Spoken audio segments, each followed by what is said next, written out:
Coming up on the Shield, students welcome their families to Valpo. And students save lives at a blood drive.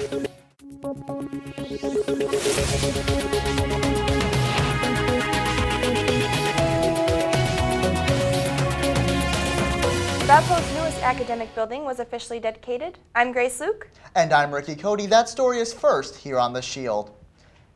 The front lawn of the Donald V. Feitz Engineering Innovation Center was the site of the building's dedication ceremony. For more on this story, we turn it over to Shield News correspondent Brendan Kenny. And Ricky, the atmosphere at the dedication ceremony could be described as electric. Valparaiso University and the College of Engineering was put in the spotlight Sunday afternoon as a ribbon was cut to the state-of-the-art Feitz Center. I can assure you that the Donald V. Feitz Engineering Innovation Center is an engineering professor's dream. We also dream of one-of-a-kind design space created to duplicate a real-life work environment. This is what we dream of, and let me tell you, dreams do come true because you can see it before you. The College of Engineering is the proud recipient of Valparaiso University's newest academic building. The $13 million addition to the south side of Gellerson is home to various labs for undergraduate engineering students. The namesake of the building, Donald Feitz, riled up the audience with some humor. I'd also like to thank my daughter and my 3 grandkids, Donald and Rachel and Robbie. You kids may not know this, but you just sacrificed a big part of your inheritance.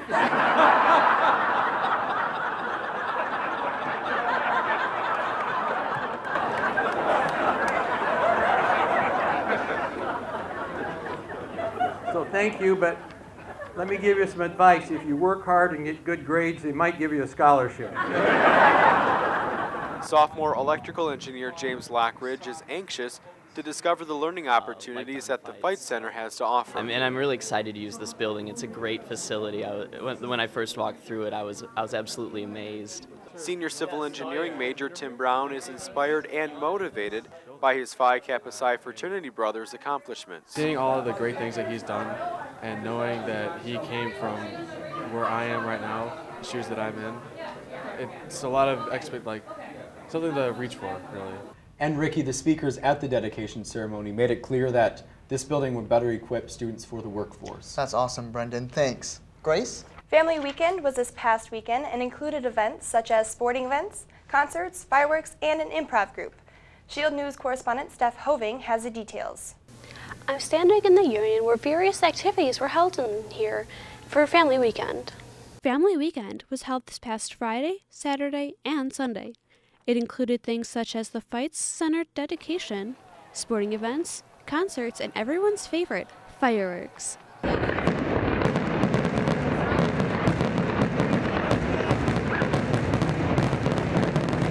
After the fireworks, Mission Improbable performed for us.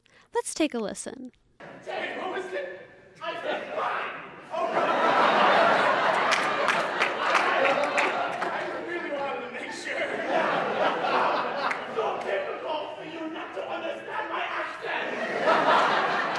Family Weekend has mixed reviews from students.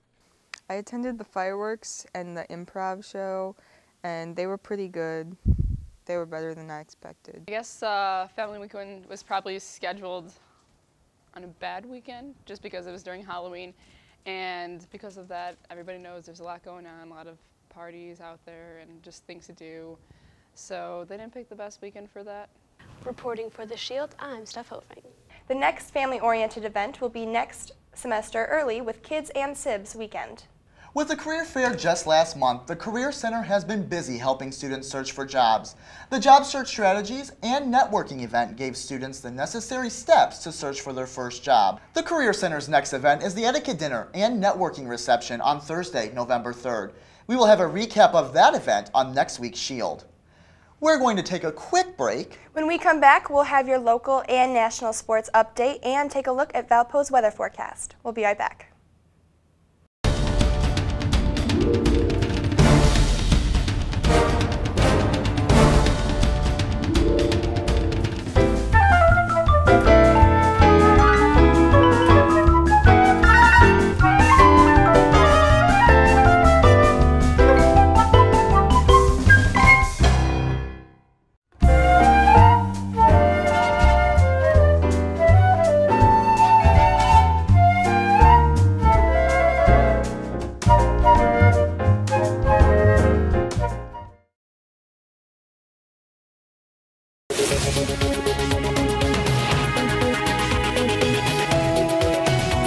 Welcome back to The Shield. Now taking a look outside of Valpo. 7 people, including a baby, are dead after an apparent chain reaction in northern Indiana. Police say 10 people were in a minivan when it apparently hit a deer, then a semi-truck rear-ended the minivan. The victims were pronounced dead at the scene. 4 other people, including the truck driver, were hurt. Police believe the people in the minivan were members of 4 different families from Ecuador. Early investigations say skid marks at the scene make it look like the truck driver tried to avoid the accident. Australian airline Qantas grounded all its aircraft because of a labor dispute. The move disrupts travel for thousands of domestic and international passengers. Qantas officials say beginning this week, they will lock out a large portion of its workforce. The airline has been locked in disputes with unions representing pilots, engineers, and ground staff. 3 people are dead and more than 2 million are without power following a freak October snowstorm. The storm pounded mid-Atlantic and northeast states. Target is giving shoppers a jump on their holiday shopping. It plans to open at midnight on Friday, November 25th, the day after Thanksgiving. That's its earliest Black Friday opening ever. A company spokesman says the discount retailer is also extending store hours throughout the holidays. Black Friday is the traditional start of the holiday shopping season. A female suicide bomber killed 2 people and herself in eastern Bengal province. 20 others were also injured when the woman detonated her explosives in a busy area. Bengal province is in eastern Turkey, near Istanbul. Turkey has suffered a number of violent incidents in the recent weeks. An attack 10 days ago also killed 24 soldiers and injured 18 others. That attack was blamed on Kurdish separatists. Several members of the Occupy Nashville movement were arrested late last week. Troopers warned demonstrators that they would be arrested if they didn't leave Legislative Plaza by midnight. Occupy participants in Nashville are now required to have permits, and the times they are allowed to gather is restricted. Other cities also changing rules for the demonstrations. In Atlanta, police arrested Occupy protesters earlier last week when they refused orders to clear a downtown park. New York knows how to throw a lady a party. Fireworks lit up the night sky to celebrate the Statue of Liberty's 125th birthday late last week. The statue was a gift from the French, and it is a symbol of hope and promise for millions of immigrants coming to America. Private investigator Bill Stanton has returned to Kansas City to consult the family of missing baby Lisa Irwin. Shortly after Stanton arrived, relatives of the missing 11-month-old came out of the family home and got into cars. This comes after Kansas City attorney Cindy Short confirmed she is no longer representing the missing child's parents, and the parents of Lisa Irwin also canceled a police interview with the child's 2 half-brothers. Coming up, Molly Smirko will update us on the latest in Crusader sports. But first, Rachel Dunsing will have your Valpo weather forecast. We'll be right back.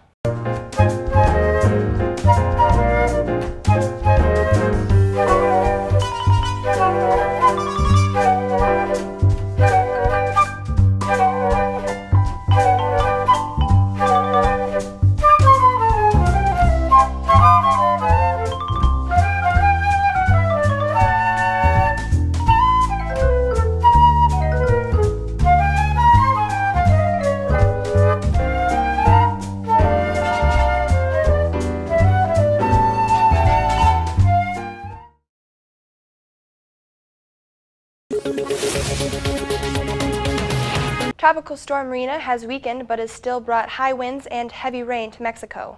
Thousands of people have been evacuated, and Marina will likely drop 3 to 6 inches of rain over the eastern part of Mexico, with some areas seeing up to 10 inches.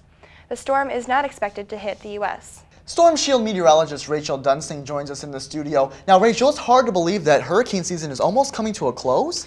That's right, Ricky. We have had a very active hurricane season. However, most of those did not hit landfall.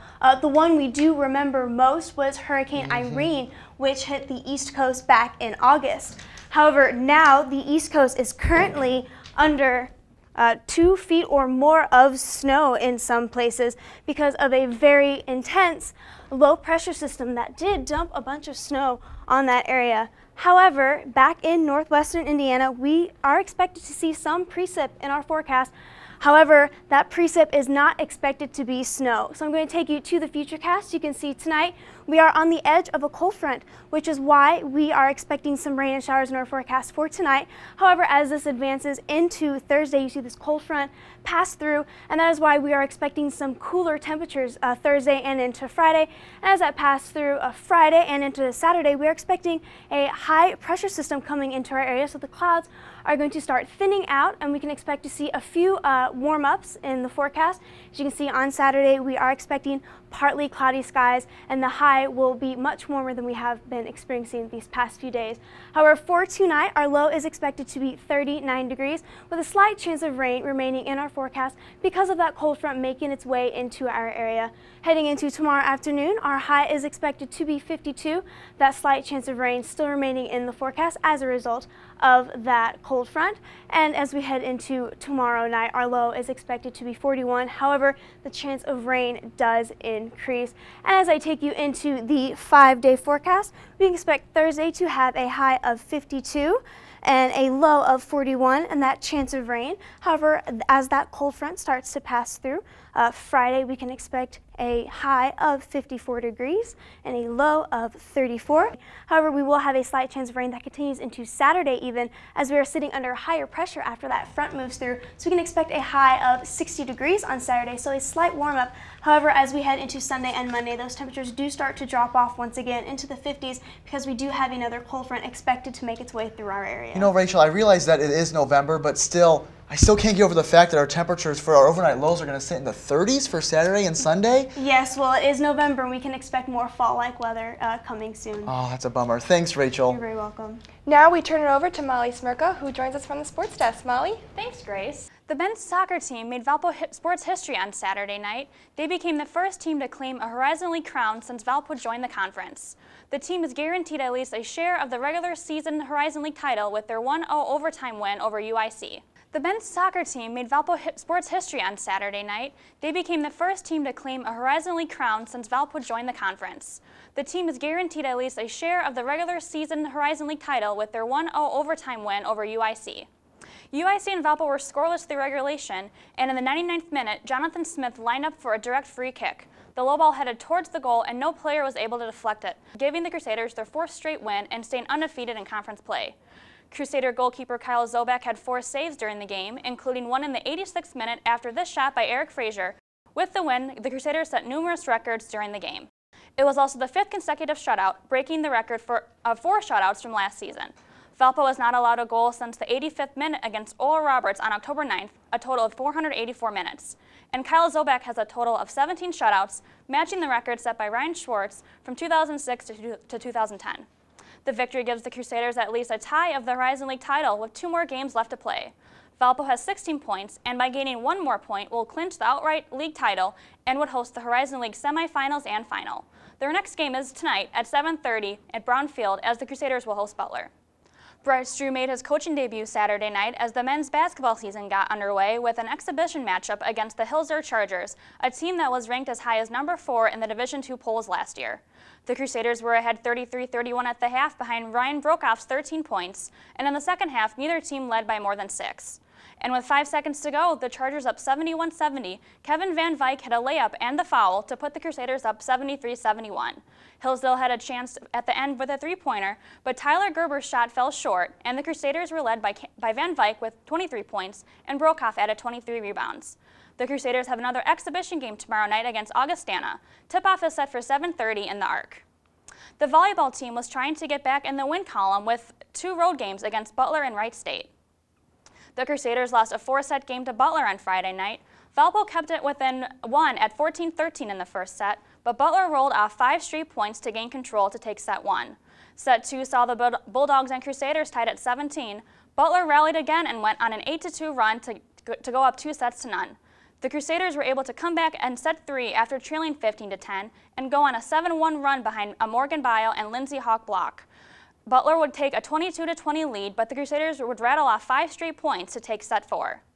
Butler took control in the 4th set, taking a 6-2 lead and jumping out to a 14-6 lead en route to a 3-1 victory. The Crusaders were led by Katie Britton, who had 14 kills. On Saturday, the Crusaders traveled to Wright State and snapped their 3-game losing streak by sweeping the Raiders 25-4, 25-20, and 25-16. Set 1 set a program record for fewest points allowed. The previous record of 7 was set last season. In the win, Valpo committed only 6 errors and had 44 kills, 10 of those coming from Morgan Bile, while Jenny Pokorny added 29 assists. Valpo's next game is Friday as they continue their road trip and face Youngstown State. The Valpo football team tried to get their first win on the season on Saturday as the Crusaders hosted the Dayton Flyers. Late in the second quarter, the Flyers already ahead 14-3. Eric Hoffman throws this interception, caught by Colin Monier at Dayton's 46-yard line. That would be one of 3 turnovers the Crusaders had during the game. 2 plays later, Will Bardo hits Brandon Johnson for a 44-yard touchdown pass with 19 seconds to go, and the Flyers are up 28-3 at the half. Valpo kicks off to start the third quarter, and Gary Hunter returns the ball for 88 yards for a touchdown, and the Flyers extend their lead 35-3. Valpo's offense scored a touchdown with 1:11 to go as Ben Lehman, who received Eric Hoffman, throws the ball 41 yards to Tony Tybee, but the Crusaders lose 49-10. Dayton had over 200 more all-purpose yards than Valpo, as the Crusaders fall to 0-8 on the season and have suffered their 28th consecutive loss. Their next game is Saturday as they travel to Poughkeepsie, New York to face Marist at 11 a.m. The men's and women's cross-country team traveled to Cleveland for the Horizon League Championships. Nick Fagan came in 43rd as the Crusaders finished in 8th place, while Claire Johnson finished in 20th for the women's side as they placed in 9th. Butler won both the men's and women's titles. And finally, the women's bowling team won the Greater Ozark Invitational crown over the weekend, giving the team the first official tournament title in program history. The Crusaders are ranked 18th in the country and host the Crusader Classic next weekend in Maryville. Back to you, Grace. Thanks, Molly. Valpo students had a chance to give back to the community during an on-campus blood drive last week. American Red Cross workers assisted donors while giving blood and were there to answer questions and hand out cookies and juice. American Red Cross consultant Jonathan Atkinson told VUTV why it's so important for college students to donate. I think one of the most important things is since you start out in a younger age, it's something you can do for the rest of your life. You can donate every 8 weeks, so it's an important thing. It also involves you into the community, yeah, each donation can save up to 3 people's lives. So if you're eligible to donate and you can donate and you're healthy enough to, it's very important, and we'd hope that you would. Donors must be 17 years of age and weigh at least 110 pounds to give blood. According to the American Red Cross website, the entire process takes approximately 1 hour and 15 minutes, and the next blood drive will take place on November 16th from noon to 6 in the Hari Union Ballroom. That's the news for now. I'm Grace Luke. And to watch on-demand VUTV programming, visit youtube.com/ValpoVUTV. For Brendan Kinney, Steph Hoving, Rachel Dunsing, Molly Smirka, and all of us here at VUTV, I'm Ricky Cody. Thanks for watching. We'll see you next week. Bye-bye. Thank